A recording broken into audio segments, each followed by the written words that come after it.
전성기 무한도전도 살리지 못한 전설의 코코넛 워터 지코. 우리는 모두 그때 이 녀석의 도화살에 미쳤었죠. 그리고 한 입 마시고 모두가 어서오세요. 액체잔사 박물관에 온 걸 환영합니다. 오늘은 2000년대로 시간을 이동하겠습니다. 무한도전이 하는 토요일 6시 25분으로 말이죠. 학교에서 예습 복습은 안 했어도 무도는 본방에, 제방에, 3방까지 했던 제가 가장 좋아하는 에피소드는 무인도 특집입니다. 1박 2일 동안 무인도에서 멤버들이 생존하는 이야기인데 무한도전 10주년 특집으로 시청자가 뽑은 최고의 에피소드이며 무도의 라이벌이었던 야생 버라이어티 1박 2일의 탄생에 영향을 줬던 특집이기도 하죠. 특히 무인도에서 코코넛 열매를 정준하님이 괴력으로 까서 산적 막걸리 마시듯 얼굴에 부어버리는 장면은 저거 정말 먹고 싶다. 얼마나 달콤할까? 전 국민에게 경화수어를 걸기에 충분했습니다. 그리고 시간이 지나 무도에서 다시 무인도를 방문했죠. 그런데 돌아오는 배 안에 이것이 있었습니다. 99.9%의 코코넛 워터를 담았다는 야생의 코코넛 그 자체, 지코죠. 박명수님이 배 안에서 이걸 보고 무인도 바깥에서는 이런 걸 먹는단 말이야? 하고 냅다 입을 대기 시작하죠. 그때 전 국민에게 걸린 최면이 발동되기 시작합니다. 저 코코넛 워터를 마셔야겠다고 생각을 실행에 옮겼으니까요. 저만 그런 게 아니에요. 이 녀석의 별명은 한동안 무한도전 음료였으니까. 근데 그걸 마시는 게 도전일지는 몰랐지. 편의점을 몇 군데 털어 이 녀석을 발견하자마자 흠칫 놀랐습니다. 2,800원이라는 가격은 2015년 당시에는 굉장히 몸값이 높았다. 그래도 어릴 때 노빈손 시리즈를 읽고 무한도전 무인도 편을 보면서 언젠가 나도 조난자가 되어 코코넛 워터를 마실 날만 기다리던 저에게 이 가격은 비행기 티켓 값도 되지 않는 해자, 심지어 1+1이래. 이거야말로 마더 헤레사가 아닌가 싶었죠. 그렇게 지코를 마셨습니다. 무언가 잘못되었다고 느끼기까지는 얼마 걸리지 않았습니다. 지코의 첫 만남은 마셔본 적 없는, 아니 마셔서는 안 될 것 같은 액체를 들이킨 느낌이었습니다. 향이 상큼하냐? 아니야. 맛이 달콤하냐? 아니야. 원효 대사님이 이거 마셨으면 목탁이 아니라 샷건을 치셨을 것 같은 확신이 든달까? 궁금하신 여러분을 위해 지코의 맛을 복원하겠습니다. 수박 대충 먹다 엄마한테 혼나서 깨끗하게 먹으려고 한 입 물었는데 하얀색 부분만 먹어버린 그 애매한 맛. 거기에 생고구마를 씹을 때의 심심하며 담백한 맛이 나고 삼촌이 어딘가 산에서 따온 수상한 고로쇠물의 맛입니다. 궁금하시다면 생고구마를 잘게 잘라 끓인 물에 포카리 스웨트 반절, 설탕과 버터를 조금 넣어본다면 어떨까요? 따라하지 마세요. 나만 그런 건가? 해서 무한도전을 다시 봤습니다. 유재성님은 열심히 마시는데 정준하님은 한 모금 꼴깍한 것 같고 명수형 이거 음료수를 든 각도가 마시는 척 아니야? 그렇게 리얼 버라이어티에서 자본주의를 느낀 사람들은 친구들에게 말했죠. 야 너네 무한도전에서 나온 지코 먹어봤냐? 이 배신감 그도 그럴 게 무한도전은 한국에서 가장 영향력 있는 집단 방송계의 아카츠키였습니다. 저만 해도 무도 달력이 나오면 달력을 사고 노래가 나오면 앨범을 사고 투표를 하라면 나가서 투표를 하고 길거리에서 공연을 해도 사람들이 구름대처럼 몰려갔어요. 짜왕, 토레타, 탭북, 카카오톡, 보람상조, 공중파 간접 광고에서 드라마들을 모두 이기고 원탑을 하던 게 무한도전입니다. 그러니 얼마나 많은 사람들이 지코를 향해 달려갔다가 추풍낙엽처럼 쓰러졌을까요? 블로그, 카페, 페이스북에 무한도전 음료 마셔봤는데 끔찍하더라. 지코 이거래야 햇반물인데 이거 먹고 평양냉면 국물은 산해진미인 걸 알게 되었다 등등 후기가 마구 올라옵니다. 사실 이쯤 되면 이제 무한도전 때문도 아니야. 전 국민이 지코를 얼마나 맛없게 체험했는지에 대한 피해자 토론회, 아니 친춘문예, 아니 지코문예를 하였다고 봐도 좋습니다. 지코가 단종된 지 5년이 지난 지금도 현재 진행형이죠. 마시즘에 지코사진 한 장 올렸는데 바로 댓글이 150개가 넘게 달리더라고요. 구독도 150개 넘었으면 좋겠다. 편의점에서 이거 사서 마셔보고 상한 것 같아서 사장님께 먹였더니 바로 환불해 주시더라는 글은 내러티브 자체가 아주 완벽했습니다. 하지만 이런 불구덩이 같은 후기들 속에서도 지코의 매력을 발견한 사람들이 있었습니다. 지코는 이럴 때 마시면 진짜 최고의 음료거든요. 그것은 바로 갈증 그리고 숙취 해소입니다. 이 녀석은 이온 음료보다도 수분과 전해질 흡수가 뛰어난 음료예요. 그래서 술 먹고 바닥을 뒹굴다가 이걸 마셨더니 이것이 여명류, 이것이 링거였다 라는 다시 태어난 사람들의 후기가 있죠. 무도는 알았지만 코코넛 워터가 뭔지 몰랐기에 지코를 받아들이지 못한 게 아닌가 싶습니다. 원래 코코넛 워터가 이런 맛입니다. 우리가 아는 달콤한 코코팜 이런 것은 코코넛 워터가 아니라 코코넛 밀크라고 부르는 거거든요. 코코넛 워터는 과일 안에 든 액체고 코코넛 밀크는 과일에 과육을 갈아 만든 겁니다. 애초에 미국에서도 맛보다는 헐리우드 스타들이 마시는 건강음료로 이거 마시면 살이 빠진다고 해서 유명해진 녀석인데 이런 것도 모르고 웬 이상한 맛이 난다고 했으니 평양냉면집 가서 다대기 내놓으라고 하는 격과 같죠. 지금 보면 무한도전이 폭발적인 관심을 가져다 준 것은 맞지만 동시에 함께 폭발해버린 게 아닌가 싶습니다. 사실 이거 건강음료이자 아메리칸 고로쇠물이었는데 건강을 해결하러 왔다가 정신건강을 테러한 지코는 호불호 음료 7대장을 논할 때 언제나 최상급에 놓여지는 친구였습니다. 결국 2020년쯤부터는 국내에서 찾아볼 수 없게 되었고 미국 코카콜라에서도 공식적으로 단종을 알리면서 자연사 한 줄 알았으나 이건 잘못된 기사고요. 지코의 중간 유통을 맡았던 코카콜라가 사업권을 반납했을 뿐 2025년 현재도 여전히 지코는 생산 중입니다. 이 지코 영상에 좋아요가 많아지면 한번 구매를 해볼. 물론 한국에서는 그 악명 때문에 자연사 처리하는 게 맞을 것 같습니다. 하지만 이 음료가 뒤바꿔버린 패러다임이 3가지나 있습니다. 돌아보면 무한도전 자체가 PPL을 능숙하게 한 프로그램이지만 음료를 가지고 홍보하는데 예능 프로그램이 좋다는 것을 확실히 보여준 것이 지코였습니다. 지코의 뒤를 이어서 나온 후계자를 저는 토레타로 보거든요. 같은 워터 계열이면서도 맛에서 호불호를 줄이고 예능을 시작으로 드라마까지 PPL을 굉장히 많이 진행했죠. 토토가 특집 같은 경우도 제작비 부담이 있다고 하자 박명수님이 마시자 라고 한 장면은 역대 토레타 PPL의 정점이 아닌가 싶어요. 그 뒤로 음료들은 대중과 친숙한 예능 프로그램에 적극 PPL을 넣게 되었죠. 지코가 가져온 또 하나의 변화는 올리브영 음료 코너입니다. 2010년대 올리브영은 골목 상권을 위해 매장 내에 커피나 콜라 같은 음료를 팔지 않겠다고 했습니다. 그럼에도 뭔가 놓을 것이 필요했는데 지코야말로 미용에 관련 있는 올리브영에 가장 잘 어울리는 음료였죠. 지코를 비롯하여 많은 코코넛 워터, 기능성 음료들이 올리브영의 음료칸을 차지했는데 비싸고 멋있고 건강에 좋죠. 저는 편의점 음료만큼이나 올리브영이 판매하는 음료, 정확히 말하면 헬스앤뷰티, H&B 음료가 언젠가 주류로 올라올 거라 생각합니다. 마지막으로는 수많은 피해자가 생겨났지만 동시에 코코넛 워터의 참맛을 알아버린 신봉자들이 생겼다는 겁니다. 저도 지코를 마시즘 하면서 출연용으로 마시다가 단종될 즈음에는 정말 아쉬워했어요. 다행히 지코를 시작으로 한국에 비타코코도 있었고 말리코코도 있었고 아마 영상에 코코넛 워터 박사님들이 코코넛 워터를 추천해 주실 텐데요. 가장 빨리 지코 같은 코코넛 워터를 드시고 싶다면 이마트24에 가서 노브랜드 코코넛 워터를 사서 드시는 것을 추천해요. 이 녀석들이 다 지코보다 맛있을 수는 있지만 지코라는 아이코닉한 제품이 앞서서 대중들에게 좋든 싫든 인식의 해성 충돌을 일으켰기 때문에 지금 판매되는 거라 생각해요. 그래서 지코에게 우리는 어느 정도 고마움을 느낄 수 있습니다. 이 음료만 생각하면 이제 토요일 저녁에 허겁지겁 TV 앞에 달려가서 함께 웃고 지냈던 무한도전 시절이 떠오르니까요. 물론 맛은 그립지는 무엇이든 막는 방패와 아무것도 뚫을 수 없는 창, 페이커도 이걸 들면 마음이 꺾여버릴 수밖에 없죠. 바로 어서오세요. 액체자연사 박물관에 오신 걸 환영합니다. 오늘은 액체도슨트 마시즘이 뉴스에 나왔던 그것 카프리선의 종이빨대입니다. 초등학교 소풍 때 이거 하나 가방에 있으면 그렇게 든든할 수가 없었죠. 피크닉, 과수원, 어디 벽돌같이 생긴 녀석들이 설쳐 나에겐 카프리선이 있는데 그도 그럴 게 카프리선 특유의 파우치형 패키지가 어린 제 눈에는 아주 까리했다. 그런데 문제가 있었어요. 파우치에 함께 붙어 있어야 하는 빨대라도 없는 날에는 중학생 간지가 나는 초등학생에서 통조림을 못 듣는 고릴라로 강등이 되었고요. 그러다 가방 구석에서 주황색 빨대를 찾아서 팍 꽂는 날에는 파우치 뒤까지 관통해버려서 카프리선과 함께 눈물을 흘리며 애도했죠.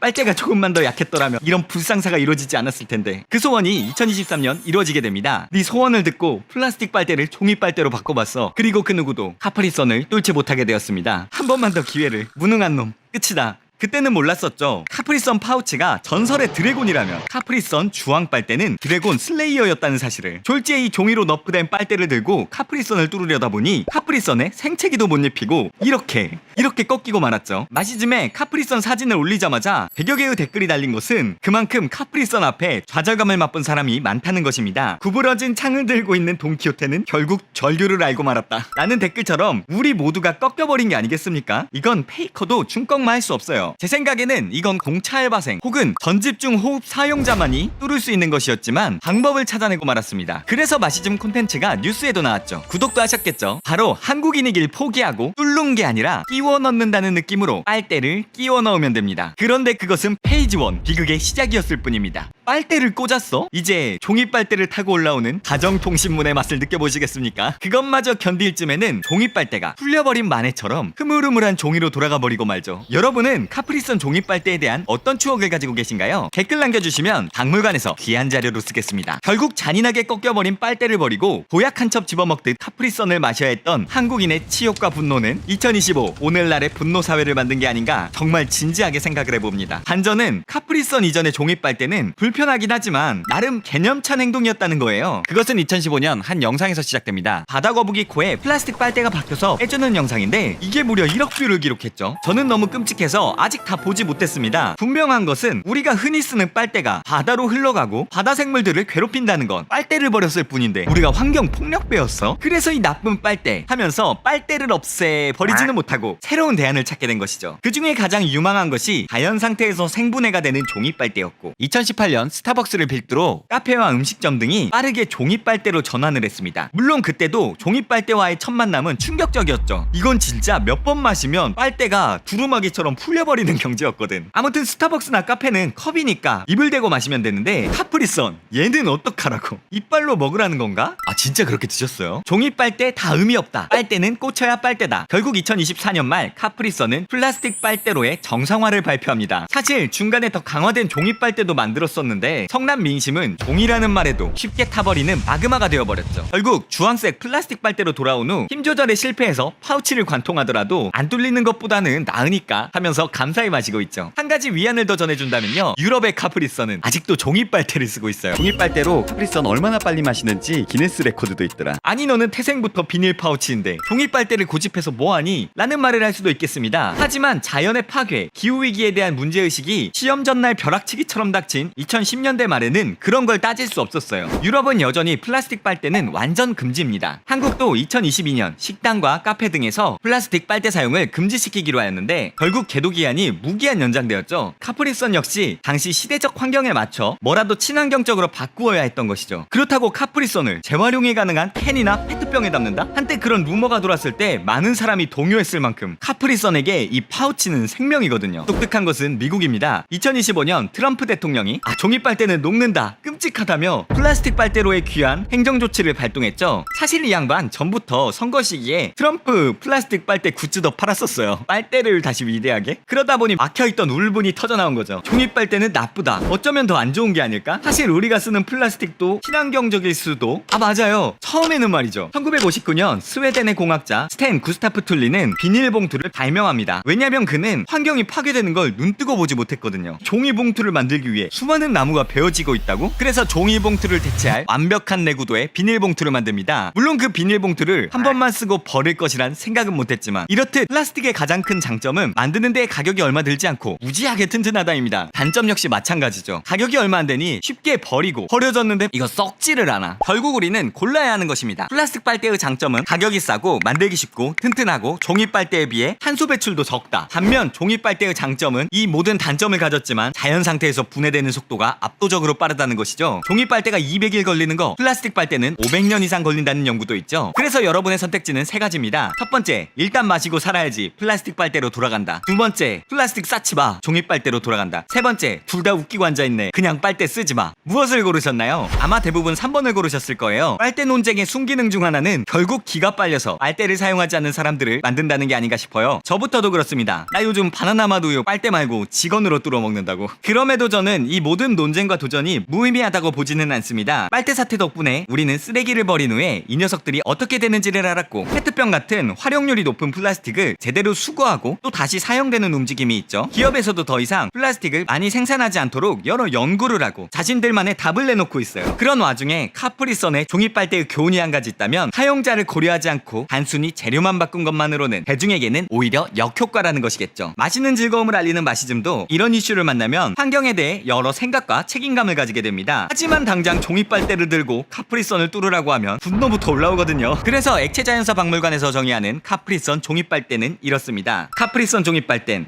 사람의 마음을 흑화시키는 마검이었다. 근데 공격력이 없음. 코카콜라, 펩시와 함께 천하를 3분지게 한 탄산음료 사이다의 근본 세븐업을 하시나요? 하지만 이상하게도 한국에만 오면 이 음료는 어서오세요, 마시면 똑똑해지는 음료 이야기, 액체자연사 박물관에 오신 걸 환영합니다. 우리는 보통 식당에서 콜라 아니면 사이다를 고르죠. 하지만 외국에서 사이다를 달라고 하면 못 알아듣고 술을 가져다 줍니다. 그래서 사이다가 아닌 레몬라임 소다라고 불러야 돼요. 너무 길죠? 그래서 옛날 외국 사람들도 이렇게 말했습니다. 콜라 드실래요? 세븐업 드실래요? 바로 오늘 소개할 녀석입니다. 시간을 돌려보겠습니다. 코카콜라가 세계 최고가 아니라 아직은 미국 최고일 때, 펩시가 아직은 완전한 2인자가 되지 못했던 1929년에 세븐업은 태어났습니다. 다소 출생이 늦죠? 그럼에도 불구하고 세븐업이 어떻게 세계에서 세 번째로 잘 팔리는 음료가 될 수 있었는지 아시나요? 악마의 열매, 아니 탄산음료에 리튬을 넣어서 판매했거든요. 리튬, 이거 배터리에 들어가는 거 아니냐? 맞습니다. 은백색의 리튬은 배터리에 쓰이지만 동시에 양극성장애, 조울증 치료에도 쓰이는 녀석입니다. 세븐업 세븐업은 출시 초기 레몬, 라임, 구연산 리튬의 조화로 이 음료를 홍보했고 기분을 안정시켜줄 수 있다는 건강음료, 아니 MP 포션으로 소개했죠. 이 무슨 말도 안 되는 일인가 싶지만 그 당시는 더 말도 안 되는 사건이 있었거든요. 미국의 대공황, 경제가 무너지고 가정이 무너지고 전국민 멘탈 와르르 멘션인 상황에서 리튬이 들어갔다는 세븐업은 퇴근 후에 지쳐서 쇼츠를 보는 것 마냥 사람들에게 어떤 위안을 주게 된 것입니다. 그래서 세븐업은 1940년대 코카콜라, 펩시 다음으로 많이 팔리는 음료가 됩니다. 이 기세로는 이대로 천하통일을 할 수 있었는데 위기가 찾아옵니다. 리튬, 이거 많이 먹으면 부작용이 난다는 연구들이 발표되고 1948년 미국 정부에서 음료에 리튬이 사용되는 것을 금지시키며 세븐업에서도 강제 축출을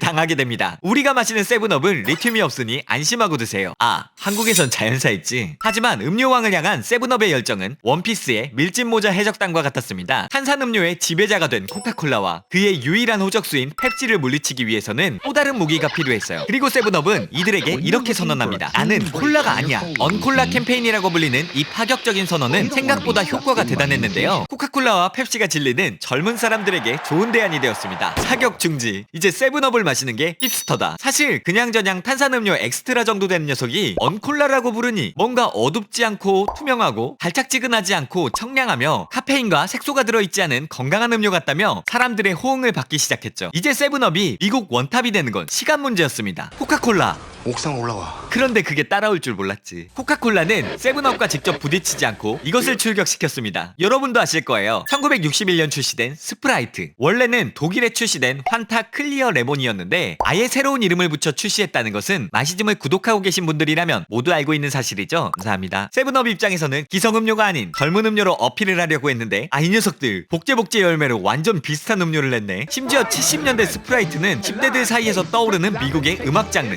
힙합의 손을 잡고 쇼미더머니 최초의 힙합 광고를 냅니다. 그래서 미국은 콜라 대 언콜라의 대결에서 세븐업 대 스프라이트의 대결이 되어버리고 1989년 기어코 세븐업을 꺾어버리면서 스프라이트가 세계 최고의 사이다가 됩니다. 하지만 세븐업은 포기하지 않았습니다. 스프라이트, 너가 진출하지 않은 바다 건너의 신세계 한국으로 간다. 그렇게 1984년도 한국에 세븐업이 출시하게 되죠. 이거 들여온다고 혜태와 롯데 두 업체에서 엄청 경쟁을 했다고 해요. 그런데 결과는 아름답지 못했습니다. 마시즘 커뮤니티에 액체 자연사 음료 세븐업을 올렸을 때는 한 7명 정도는 알까 싶었어요. 그런데 댓글이 200개나 달렸습니다. 이분들 다 구독하셔야 돼요. 저렴하기도 했고 칠성 사이다나 스프라이트에 비해 레몬의 상큼함이 더 도드라졌다는 말, 학원 앞 자판기에서 마셨던 추억들을 이야기하는데 영상을 보고 계신 여러분도 세븐업에 대한 추억을 가지고 계신가요? 사실 전 맛보다 이 빗자루 머리 미국판 기영이가 가장 떠오르는데 댓글 남겨주시면 감사하겠습니다. 재미있는 점은 세븐업을 하는 연령대가 다양하다는 점입니다. 70년대생, 80년대생, 90년대생, 00년대생들도 이 음료를 알아요. 10년대생은 모르지 않을까? 분명 제 기억에 가뭄에 폭나듯이 본 기억은 있는데 왜 이렇게 오래 살아남았을까요? 그것은 세븐업이 출시되고 망하고 출시되고 망하고 출시되고 망하고 시대별로 찾아오는 역사적 사건이었더라고요. 왜냐? 한국에는 칠성사이다라는 지역 한정 최강의 음료가 있으니까요. 세계적으로 코카콜라 펩시의 콜라 전쟁의 인기라면 한국에서는 칠성사이다 레이드만큼 무서운 게 없습니다. 1950년대 이후로 한 번도 내려온 적 없는 왕좌에 앉아있지만 수많은 도전자가 있었죠. 세계의 라이벌은 사실 킨사이다입니다. 심지어 디자인도 비슷해서 고소전이 왔다 갔다 하기도 했죠. 저는 킨사이다파였습니다. 아랑드 사이다는 처음에는 상대가 안 됐고 2010년대 최초의 제로 사이다로 재출시되었죠. 그런데 칠성 사이다랑 킨사이다도 같이 제로 버전을 내면서 쫓아내버렸습니다. 마지막 난관은 스프라이트. 미국에서 가장 핫한 녀석이고 심지어 코카콜라 산하의 대음료잖아요. 1992년 국내에 출시된다는 소식을 듣자마자 칠성 사이다는 저격 제품을 내놓습니다. 이름도 디자인도 유사한 스프린트. 스프린트는 스프라이트보다 빠르게 매장에 깔리고 또 묘하게 맛을 떨어뜨려서 사람들이 스프라이트에 대한 기대감을 낮췄다고 해요. 결국 스프라이트마저 90년대 국내에서 철수하게 되죠. 그 유명한 스프라이트마저 못 이긴 한국의 칠성 사이다를 세븐업이 견디기에는 너무나 강력한 적이었습니다. 1985년 혜태음료와 손을 잡고 나왔다가 참패. 1995년에는 롯데칠성으로 이적해서 출시했지만 다시 혜태음료로 갈아탑니다. 그래서 탄산음료를 오래 마신 분들은 이게 롯데인지 혜태인지 헷갈리실 거예요. 팀이 적을 너무 자주 했어. 시간이 지나서 2014년 세븐업이 다시 한국에 출시됩니다. 그때는 칠성사이다를 처치하려고 왔지만 이제는 칠성사이다의 손을 잡고 스프라이트를 해치우러 왔죠. 하지만 어림없었죠. 2019년 국내에서 자연사, 한국에서는 사라졌지만 여전히 잘 나가는 음료고 미국에서도 적으로 옮겨 현재 닥터페퍼를 파는 큐리그 닥터페퍼에서 세븐업을 생산합니다. 음료 맛집 라인업이죠. 대신 코카콜라, 펩시 다음이었던 아성은 많이 무너졌고 콜라냐 세븐업이냐가 아닌 콜라냐 스프라이트냐로 대체되었죠. 미국 탄산음료는 패스트푸드점에 자리를 잡아야 하는데 코카콜라도 펩시도 레몬라임 소다가 있으니 세븐업이 다리 뻗을 자리가 없어진 것도 현실입니다. 그럼에도 가끔 재미있는 신제품이 나와서 사람들의 흥미를 끌고 있죠. 그래서 아쉬워요. 세븐업은 왜 한국에서 힘을 못 쓴 걸까요? 간단히 정리해보겠습니다. 맛있는 것들이 생각보다 대중들의 관심이 없지만 또 해당 지역의 문화를 무시하고 판매하면 안 된다는 게 마시즘의 생각입니다. 출시 당시 세븐업에 오만함이 있었던 것 같아요. 우린 세계 1등 사이다였으니까, 적어도 스프라이트 다음이니까 다른 나라라면 그 유명한 세븐업이라고 하면서 반겼겠지만 이미 한국에는 50년대부터 마시고 있는 칠성 사이다가 있었다는 것, 맛으로 승부하면 보다 한국에 최적화가 된 칠성 사이다가 우세할 수밖에 없죠. 최근에는 해외의 카페 브랜드가 한국에 왔다가 도전을 하고 있습니다. 블루보틀, 티몰튼 등 외국에서 잘 나간다로 밀고 가기에는 이곳 사람들과 정서를 고려해야 할 것 같아요. 그렇지 않으면 한국의 소비자들은 잠깐의 관심을 주고 바로 익숙한 브랜드로 돌아가 버릴 테니까 말이죠. 그런 의미에서 세븐업, 그래도 3특까지 했는데 한 번은 더 와줄 거지? 댓글도 200개 달렸잖아. 한 번 더 와줘. 한국인이라면 대부분 틀리는 말, 찹쌀 성과 아니고 참쌀 성과입니다. 콘칩이 아니라 콘칩입니다. 미린다가 아니라 미란다입니다. 아, 미린다가 맞아요?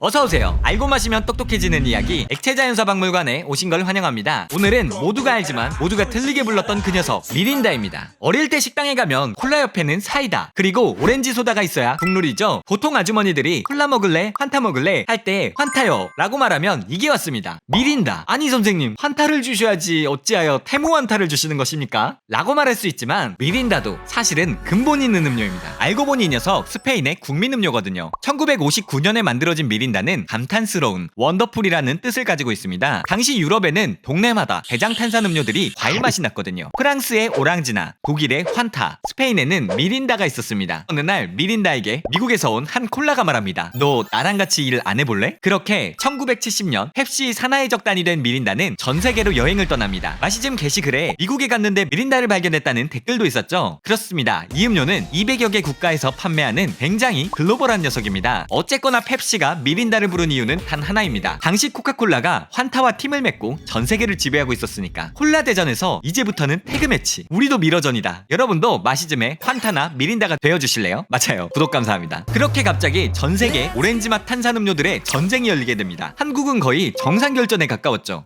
1968년 환타가 한국에 출시되자 다른 음료 회사들이 환타 퇴치용 음료들을 개발했거든요. 여러분도 아시는 얼굴일 거예요. 먼저 동아오츠카의 오란씨가 있죠. 오란씨는 오렌지와 비타민C의 합성어인데 문제는 환타와 차별화를 꾀하다 오렌지 맛이 아니라 파인애플 맛이 먼저 나왔어요. 이름도 그래서 오란씨 파인. 그 다음으로는 펩시와 손을 잡은 한미식품, 오늘날 롯데칠성 음료에서 미린다가 나옵니다. 마지막은 후발주자지만 바집을 넣은 녀석 흔들어주세요 써니텐이 나오면서 한국의 과일 탄산음료 사왕이 만들어집니다. 환타, 오란씨, 미린다, 써니텐. 여러분은 어떤 음료를 좋아하셨나요? 댓글 남겨주시면 감사하겠습니다. 아, 미린다 마시는 친구를 무슨 수로 당하냐고요? 그렇죠. 이 녀석 맛이 제법. 한국의 음료원탑 마시즘 커뮤니티에 미린다 사진을 올렸더니 세 가지로 반응이 갈리더라고요. 미란다가 아니었어? 단종이 되었어? 식당에서 보이던 그 음료입니다. 보통 옛날에 음식점을 하면 사장님들이 음료 파트에서 밸런스 게임을 해야 했습니다. 코카콜라와 킨사이다 환타, 아니면 펩시콜라와 칠성사이다 미린다. 생각보다 미린다는 식당이나 뷔페, 결혼식장이나 장례식장 같은 국민의 경조사에 함께하는 음료였죠. 특히 시원한 병에 담긴 미린다를 준다? 이거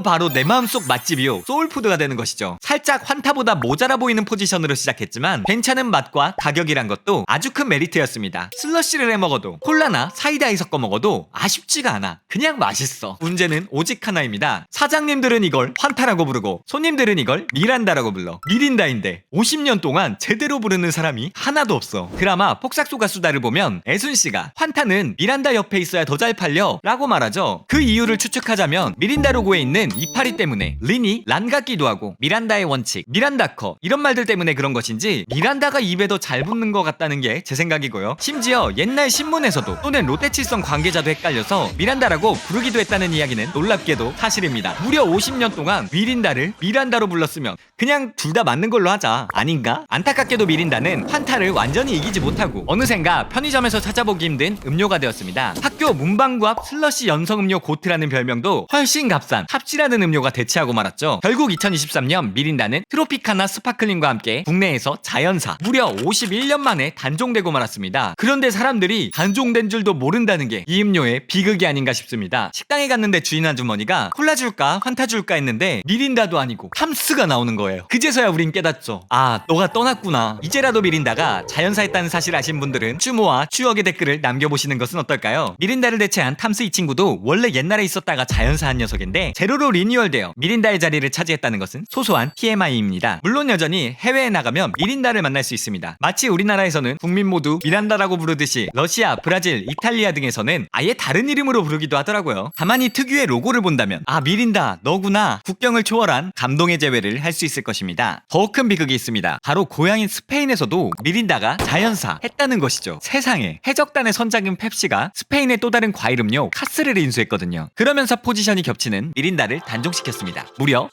1992년에 말이죠. 그래서 스페인에서 미린다를 말하면 요즘 사람들은 모르고 60년대, 70년대를 기억하는 어른들이 눈물을 흘리는 추억의 음료라고 해요. 그렇다면 지금 스페인의 과일 탄산왕은 누구냐고요? 환타 레몬이죠. 마시즘에 스페인 요원님이 보내주셨죠. 감사합니다. 한국에서도 고향인 스페인에서도 자리가 없어졌지만 미린다는 사실 월드클래스, 해외에서 굉장히 잘 팔리는 탄산음료입니다. 다양한 맛과 다양한 색상으로 젊은 사람들을 노리고 있죠. 특히 태국에서는 펩시와 함께 강력한 팀을 이루고 있는데요. 무려 6가지 맛이 있습니다. 루트비어 맛 미린다도 있고요. 코리안 스타일 딸기 맛 미린다도 있어요. 한국인들 어리둥절. 아니, 한국에 딸기 맛 미린다가 나온 적이 없는데 왜 코리안 스타일인 거야? 오랜 역사, 나라에 맞춘 현지화, 다양한 맛은 미린다가 여전히 세계 여러 나라에서 사랑받는 이유가 아닐까 싶습니다. 혹 또는 모르죠. 탐스 제로가 탐스 주시가 되고 또 변화가 필요할 때 구원군처럼 미린다가 재출시될지도요. 롯데칠성 분들도 마시즘을 보시니까요. 글로벌 음료지만 한국 출신인 줄 알았던 녀석, 50년 동안 끝내 제대로 된 이름을 불러주지 못한 그 녀석, 식당이나 문방구에서 행복감을 줬던 추억의 그 녀석, 미린다가 언젠가 다시 한국에 오길 바라봅니다. 오늘의 액체자연사 박물관 미린다의 교훈은 이렇습니다. 우리가 무심코 부르는 음료 하나에도 인류의 역사가 담겨 있다는 것, 우리가 잘못 부르더라도 음료들은 우리 곁에 묵묵히 있다는 것이죠. 그래서 그런데 미린다 프로바이오틱 이런 걸로 돌아오면 안 되나? 너무 뇌절맨인가? 그 시절 응답하라 1988을 보면 야, 너는 정환이파야 최택파야 싸움이 나곤 했죠. 이건 마치 커피 마실래? 콜라 마실래? 하나만 고르라는 것과 같은데 그냥 섞으면 되잖아요. 안 되네. 어서오세요. 액체자연사 박물관에 오신 걸 환영합니다. 오늘은 쌍문동의 자랑 아니 쌍문동의 이웃사촌 같은 가족들 응답하라 1988로 시작합니다. 1988년이라는 쌍문동 골목을 그대로 그리면서 건강가고 재미있는 가족 이야기, 코카콜라, 바나나 맛우유, 비라구유, 그 시절 마실 것들을 보는 재미도 있습니다. 하지만 결국 이 드라마는 주인공 덕선이의 결혼 상대는 정환이냐 택이냐 선택하게 하는, 그런데 보는 시청자들이 어남류다 어남택이다 일종의 연프라고 볼 수 있는데요. 아니 누가 봐도 세계 원탑의 바둑 실력 착하고 잘생긴 태기를 뽑아야 하는 거 아니냐 라고 저는 생각했어요. 왠지 이 배우 잘 될 것 같았거든요. 근데 그 드라마에서 내동 마시는 비라구유의 모델이 될 줄 알았는데 코카콜라의 최장수 모델이 되어버리더라. 여러분은 폭삭소가수다의 관식이로 기억하지만 저는 박보검님의 대중적 이미지는 응팔에 나온 최택이라고 생각해요. 추리링을 입어도 잘생겼지, 파도 미담만 나오지, 연기도 잘 살려, 노래도 잘 살려, 진행도 다 살리는데 마시즘도 살려줘. 살리지 못한 게 하나 있습니다. 댄스. 박보검님이 어깨춤을 춰가면서 무언가를 마시는데요. 바로 2019년 3월에 출시된 커피 코카콜라입니다. 저는 정말 깜짝 놀랐어요. 박보검님의 파격 댄스도 댄스지만 콜라 매니아로서 이 커피 코카콜라 해외에 나온 지 얼마 안 된 걸 이렇게 빨리 가져오는구나. 당시 커피 코카콜라는 일본에 가오면 사오는 특이한 기념품이었거든요. 아무튼 저도 광고를 보고 같이 어깨춤을 춰가며 이 제품을 사러 갔죠. 아른한 오후 3시에 커피 향과 함께 콜라를 마시면 얼마나 좋겠어요. 심지어 1+1 하네. 착하네. 세계 어느 누구보다 커피와 콜라를 사랑하는 민족인 한국인에게 가장 잘 맞는 음료가 아닌가 하면서 들이켰는데 커피도 아니고 콜라도 아니고 어디서 많이 마셔본 맛인데? 일단 향에서는 고소한 커피 볶은 향이 나요. 마셔보면 평범한 코카콜라의 맛이다가 마지막에 느껴지는 이 맛은 맥콜? 살짝 당황스럽지만 중독스러운 맛 때문에 커피 코카콜라를 복원하는 민간요법은 시중에도 많아요. 에스프레소 조금에 코카콜라를 타면 딱 이 맛이 나거든요. 그것도 귀찮으시다면 맥콜을 사서 마시고 남은 코카콜라 캔에 부어서 마셔보세요. 그것이 커피 코카콜라입니다. 사실 맥콜 자체도 한국에서는 호불호가 많이 갈리는 음료잖아요. 우리야 그러려니 하지 일본 가면 세계 최악의 콜라라고 놀림받기도 합니다. 근데 또 요즘은 다른가 보더라고요. 어쨌거나 그런 맛이 지구 1등 코카콜라에서 나니까 사람들의 반응은 당황 그 자체였죠. 뭐야 이 맥콜 맛. 콜라를 좋아하고 커피에 환장하지만 두 가지가 섞이면 호기심보단 두려움이 나온다. 커피와 콜라가 기싸움을 하더라 등등 안성재 심사위원 못지않은 맛의 융단 폭격이 이루어졌는데요. 하지만 그 누구도 박보검님을 욕하는 사람은 없었습니다. 우리 보검이가 맛있어서 어깨춤을 춘 줄 알았더니 얼마나 이 제품을 팔게 하고 싶었으면 저렇게 일어나서 어깨춤을 추냐 라고 두둔했죠. 지금도 그랬지만 그때는 외모 권력 1등인 분이었기 때문에 어쩔 수 없어요. 또 열심히 하잖아. 괜히 코카콜라 최장수 모델이 아니에요. 돌아보면 음료 광고라는 게 우리가 이걸 마셔야 할 상황을 미리 그려주는 거거든요. 선배 열나는 것 같아요. 코로나야? 하고 레스비를 준다거나 노약자석은 우리 자리가 아니잖아 하고 바카스를 깐다거나. 근데 이 광고는 직장인들이 가장 분노에 차이는 오후 3시에서 4시 사이에 끝자리 친구가 졸지를 않나 커피 코카콜라를 줬더니 마시고 춤을 춰. 근데 옆자리에서도 같이 춰. 이런 막장 회사가 어딨어 하겠지만 저 박보검님의 외모가 개연성이었어요. 커피와 코카콜라라니 미친 아이디어잖아. 편의점에 달려간 것이죠. 소신 발언하자면 이거 진짜 맛있는 녀석입니다. 저 단종될 때 진짜 울었어요. 커피 코카콜라는 박보검님이 군대에 입대하고 얼마 안 가 사라진 것 같아요. 표면적으로는 아쉬워하지 않는 분위기였지만 마시즘에 댓글로 메일로 커피 코카콜라가 그립다. 에스프레소에 콜라를 타먹는다. 막상 사라지니까 아쉬움이 진하게 남은 거죠. 여러분은 커피 코카콜라를 어떻게 마셨었나요? 댓글 달아주시면 감사하겠습니다. 저 같은 경우는 이 녀석이 출시되기도 전부터 기다렸던 1인인데 베트남 버전도 마셔봤고 일본 버전도 마셔봤지만 한국에서 나온 커피 코카콜라가 가장 잘 나왔거든요. 2010년대에 우리가 마시던 음료를 생각하면 시기적으로도 참 잘 맞았어요. 커피 코카콜라가 나온 데는 이런 배경이 있을 겁니다. 2016년도쯤 한국에서 유행한 니트로 커피입니다. 당시 이디야, 엔젤리너스, 스타벅스에 가면 질소를 추가한 맥주 거품 같은 커피를 마셨죠. 그러다 보니 커피에 뭘 넣으면 사람들이 좋아하는구나 하고 대폭주의 시대가 열렸습니다. 탄산음료로는 칸타타 스파클링이 재빨리 나왔다가 호불호 음료 원탑을 차지했고 국순당에서는 막걸리 카노가, 오해양주에서는 소다리 카노가 나왔죠. 막걸리 카노는 당시에 마셔보고 집 앞에 소금을 치는 사진이 유명했는데 그렇게 욕을 먹으면서도 우수한 대학 석박사까지 나온 사람들의 생각은 뭐였겠어요. 이거 두드리면 열린다. 한국인들 커피향 너무 좋아하잖아. 그래서 계속 제품을 도전한 것이죠. 아무튼 커피 코카콜라가 이들과 동격이냐? 저는 훨씬 윗급의 커피 탄산 음료라고 봅니다. 커피의 고소한 향을 가져가면서도 코카콜라 제로의 맛을 살렸죠. 오히려 맥콜보다도 맥콜이 추구하는 구수한 콜라 맛을 구현했다 봅니다. 그리고 학생들, 직장인들, 당이 떨어지고 졸리는 오후 3시 커피를 마시기엔 쓰고 그렇다고 에너지 드링크를 붓기에는 오버인 상황에 딱 적합한 음료였죠. 심지어 그 당시에는 중요하게 생각지도 않았던 칼로리 제로, 슈거 제로를 고수하기도 했어요. 커피 코카콜라 제로라고 하고 팔았으면 더 잘 팔렸을지도 아닌가? 문제는 오직 하나입니다. 비교 대상이 코카콜라라는 거예요. 코카콜라가 100년이 넘게 쌓아온 맛이 있고 심지어 이 맛은 세상에 공개된 적도 없다 하고 그거 한번 바꾼다고 했다가 호되게 당한 적도 있거든요. 마시즘을 보시면 알 수 있습니다. 그런 의미에서 커피향이 나는 코카콜라? 이 녀석은 하얀 천위에 떨어진 커피 얼룩 같은 녀석이었죠. 그래서 서자 취급을 받게 된 것입니다. 결국 그렇게 한국에서 자연사 한 줄 알았으나 해외에서는 더 잘 나가게 되죠. 커피 코카콜라는 해외에서는 코카콜라 위드 커피로 판매가 됩니다. 한국에서처럼 나른한 오후 3시에 이 음료를 마시라고 하고 있죠. 미국에서는 인기가 더 있어서 그 종류가 다크 블렌드, 카라멜, 바닐라까지 나왔죠. 다크 버전은 거의 맥콜 2.0이라고 불러도 될 정도로 쌉쌀 고소하고 카라멜과 바닐라는 취향을 타지만 익숙해지면 거의 탄산 아바라였던 기억이 납니다. 이미 외국에서는 에스프레소에 소다를 타서 마시는 카페 메뉴가 있기도 했고요. 코카콜라 자체도 별의별 종류가 많다 보니 사람들의 거부감도 어느 정도 덜했던 것 같습니다. 웃긴 게 한국에서 안 팔고 외국에서 잘 나간다고 하니까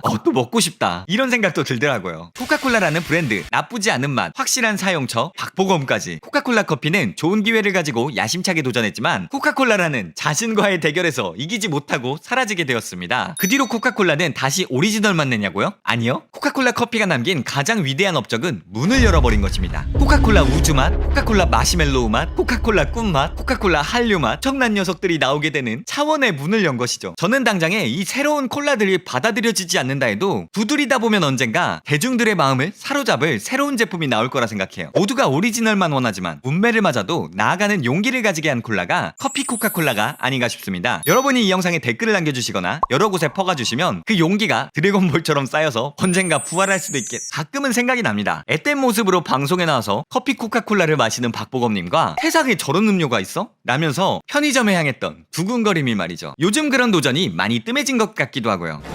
세상에 충격을 남겼지만 지금은 사라진 마실 것들, 액체자연사박물관에 다른 이야기가 기다려지신다면 구독을 부탁드립니다. 혹은 저희가 다뤄주었으면 하는 자연사 음료가 있다면 댓글을 달아주세요.